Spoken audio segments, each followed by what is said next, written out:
Hey, it's me. To seek God, I believe, is the most wonderful and rewarding thing you can do. Finding God doesn't happen right away, it takes time and patience. Searching for and finding God brings freedom, though, from the chains inside you. To find God, you must go on what we've been calling the path. Now, this path isn't a ready-made road. When you first decide to walk it, no path exists yet. You have to create it.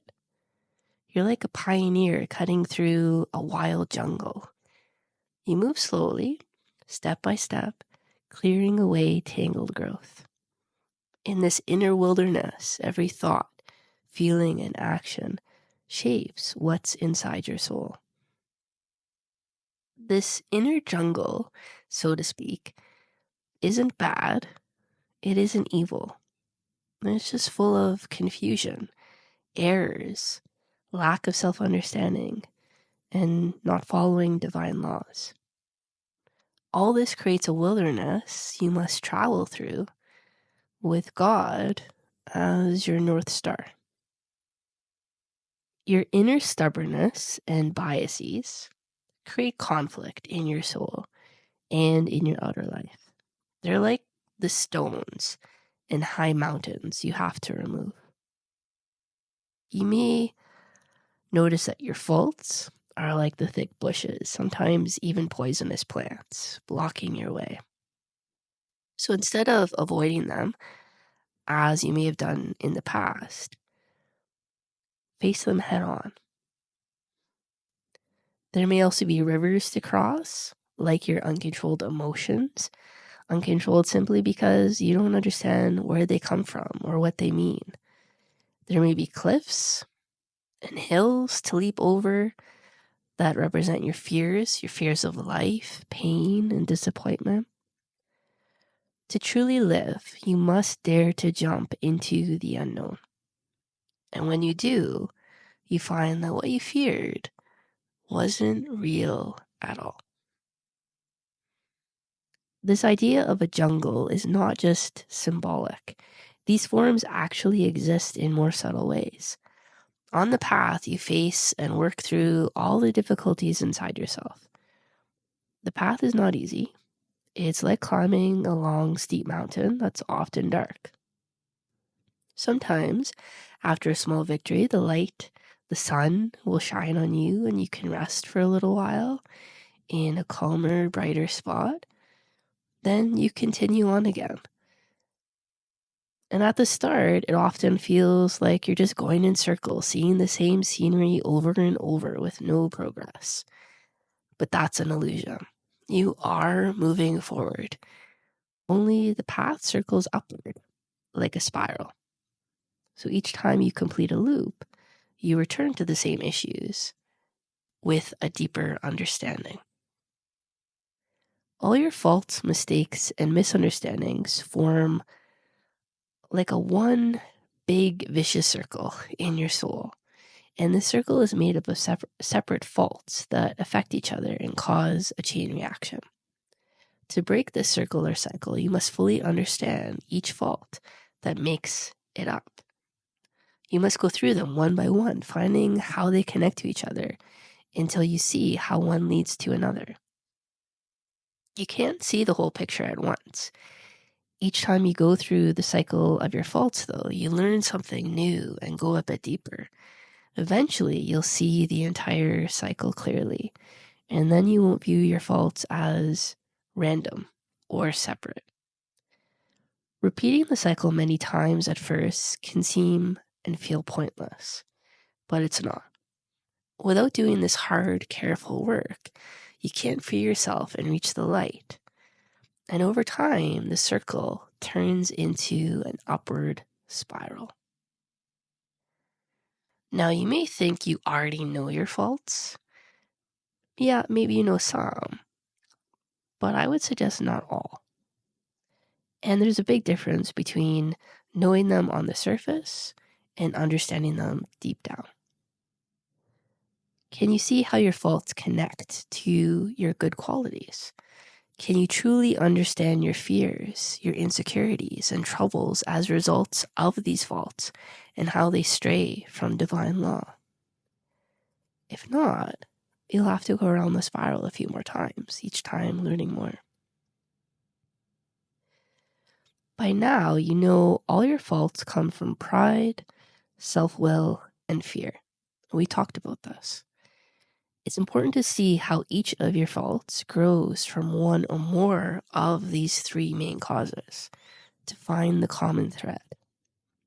It's not easy to feel this truth in your heart, so often we have to go through our faults and their connections again and again until we understand them well enough to break the cycle at one point.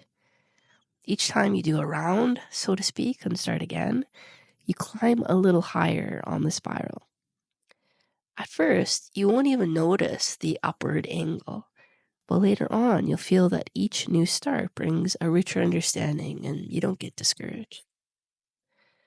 At first, you won't even realize there is a vicious circle inside you. You'll feel confused, not knowing where to begin. You know some of your faults and problems, but you can't yet see how they connect. That's the hardest part at the start. It's all jumbled inside you and you can't tell what to hold on to.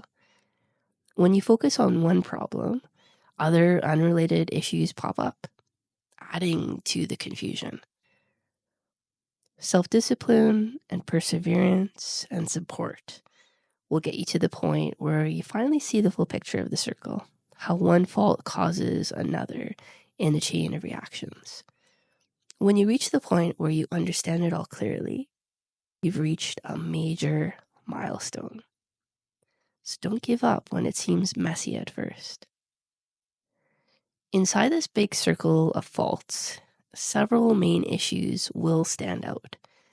As you move along, you'll find one main key that unlocks your entire personality and all your problems. The thing is, you must find that key yourself. No one can just hand it to you. Prayer is important on this path. Prayer is one of the most important tools for growth. Without prayer and actually putting what we pray for into action, we won't accomplish much. So I want to talk about what is prayer? What is prayer really? I mean, often people never question it. They take it for granted, or maybe they don't understand it. They ask, why should God help someone who prays and not someone who doesn't pray but still works hard? The truth is, a person who doesn't pray might not think, act, or feel fulfilled like someone who has learned to pray well. Why is that? Well, God's grace, help, and light fill the universe. God does not choose to give or hold back. Experiencing God's love depends on how open you are to receiving it. And prayer is essential for this because it helps break down the wall that keeps you from God's light, love, strength, and mercy. Prayer has a lot of benefits. Prayer is, in my opinion, the best exercise for learning concentration. Without focus, you can't achieve anything, especially on a spiritual path. There's a bunch of methods that tell you to do some special concentration exercises, but I like to keep it simple. If you pray and concentrate at the same time, you get both benefits at once. There's no better way to improve your concentration than through disciplined, regular prayer. Trying to focus on an object alone is fine. Focusing on what you pray for, I would say, is even better because it also nourishes your soul. Anyone on the path needs to learn to focus only on what really matters. Daily prayer matters because it helps you learn concentration and self-discipline, both of which you need for inner cleansing. I mean, how can you advance if you can't stick to a daily spiritual practice? How can you stay on track if you can't focus on what matters most, your spiritual growth? When you pray, let's say you're praying for people that you love, you first think of them, then bring in your feelings and the deepest part of your soul. The same goes for people who may have hurt you. Pray for them too. Yeah, it's going to be harder. Keep at it. Also pray for humanity, for peace, truth, and for more people to grow spiritually. These kinds of prayers create good and helpful energy forms that have real effects. And this kind of creative praying strengthens our minds too. At first, our thoughts will wander and focusing will be tough. Don't be discouraged. With time, you'll get better. And if you drift off, just gently anchor yourself back. Prayer is training for your spiritual growth. Prayer can also help change your attitude and state of mind. I mean, just deciding to spend a certain time each day praying for others and doing it with sincere, kind thoughts shifts something in your subtle energies. I mean, most people can't maintain warm, generous thoughts all day long, including myself. In prayer, though, you can practice these thoughts and feelings, and slowly they will influence how you feel, even outside of prayer time. Of course, the ultimate goal is that your life, your whole life, becomes a prayer. Every breath and feeling aligned with God's will. Now, I don't know about you, but for me, that's a long way off. So for now, I'm choosing to set aside time daily to pray, not waiting until I feel like it, right? Because the more you resist the practice, likely the more you need it, okay? It helps you to overcome what's hard for you. And once prayer becomes a habit, I would suggest just to be careful not to let it become routine or mindless. Like, avoid saying the same words without feeling them. Keep your prayer alive by adjusting it to your current needs. Your life and inner stages change, so change what you pray about. Address the problems that surface and ask God for help and understanding about them. If certain goals are important each day, pray about those. As time passes, you'll see how prayer guides your inner work and makes sense of your daily struggles. By daily, honest prayer, you learn humility and you invite God's help to flow into you. Every thought and feeling you cultivate in prayer creates good forms in the unseen world, and they help you alter your hidden attitudes and fears. In this way, prayer makes you stronger to face that inner jungle and find God. I love you. Let's connect soon.